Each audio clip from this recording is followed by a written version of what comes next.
Hegger. All right, you're next. Ready? Oh, he's done.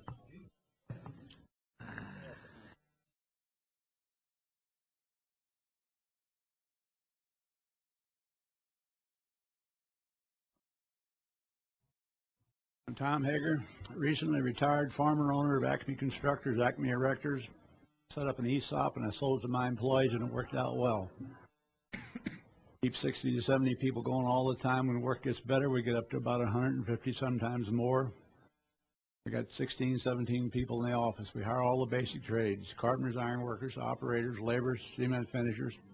Do industrial work: steel, conveyors, any kind of equipment from food and beverage to pharmaceuticals, quarries, steel mills. Do all the rides at Six Flags. Work for all the bigger legitimate owners: Monsanto, Ameren, University of Missouri. I'm originally from Union, Missouri, Franklin County. Out of Union High School, went to college at Warrensburg, and I worked summers as a construction laborer, and I realized after a while I was much better at being a laborer than I was at college student, so I stayed with laboring. Worked 2 or 3 years as a laborer, got in the carpenter's apprenticeship program, worked in carpenter, millwright, made my way up to superintendent, riding boss, director of field operations, and vice president, and after about 20 years, the operation I was working for went poof. I was out on the street. I piddled around for a little bit, trying to find something, but things were pretty rough. I got a call about buying a place called Acme.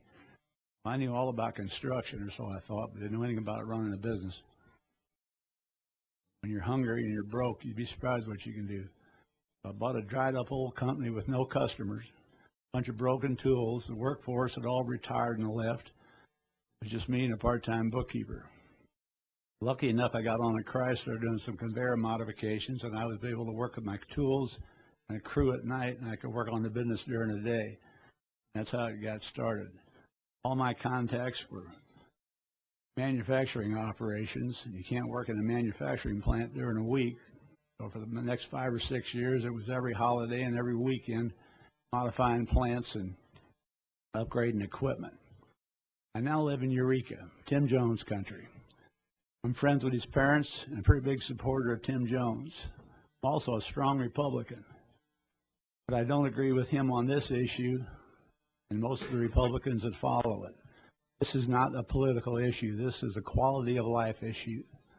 You're affecting a whole bunch of people, and it's wrong. That's my opinion anyway. I'm very active in the construction industry. I'm on the board of AGC, Directors and Riggers Association, Council of Construction Employers, involved with AGC's Labor Policy Committee.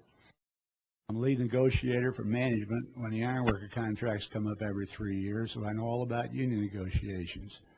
I'm chairman of the Carpenters Joint Apprenticeship Committee. This is my 50th year in the business. I've been on both sides of the issue, on the labor side and on the management side. I've worked in non-union situations out of state. You have the same considerations there. You got labor management issues. This is not going to solve labor management issues. It's going to kill a bunch of unions. But I mean, you're still going to have people to stand up to labor. There's been some abuse of organized labor in the past, but that's in the past. I can't speak for manufacturing. I don't know anything about public unions.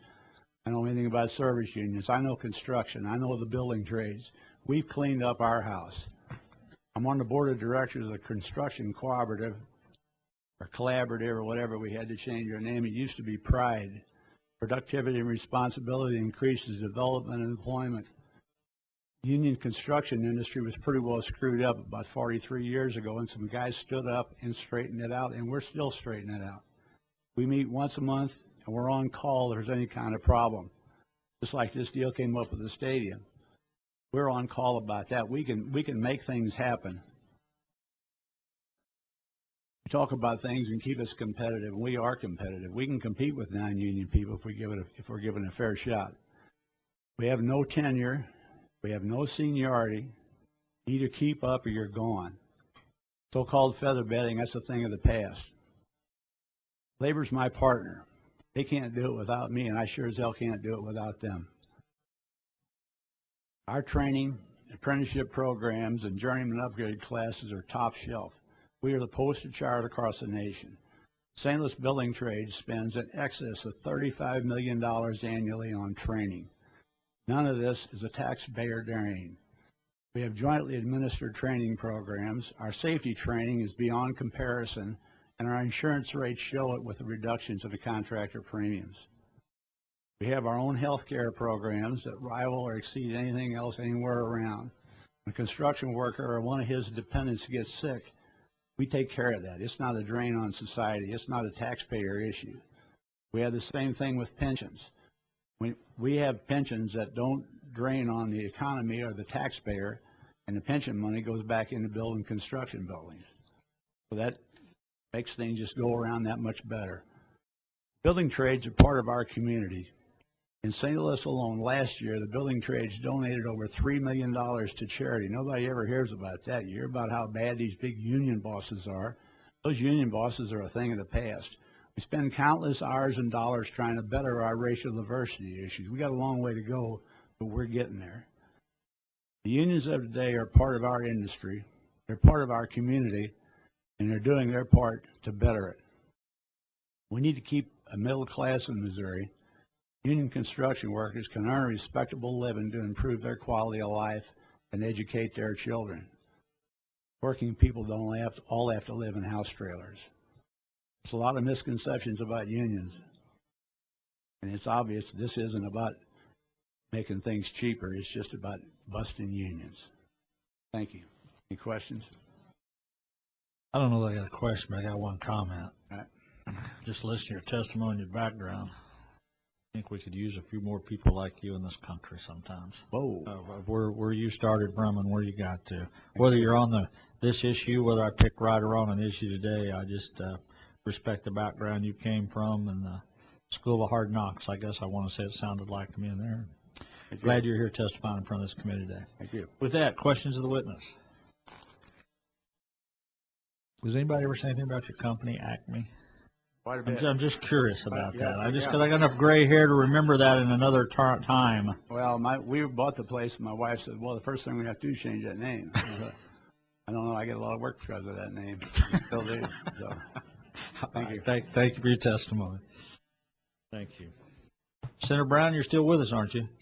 Okay. I just know you keep breaking in there trying to talk all the time. All right. Now we're back to support. Anyone else in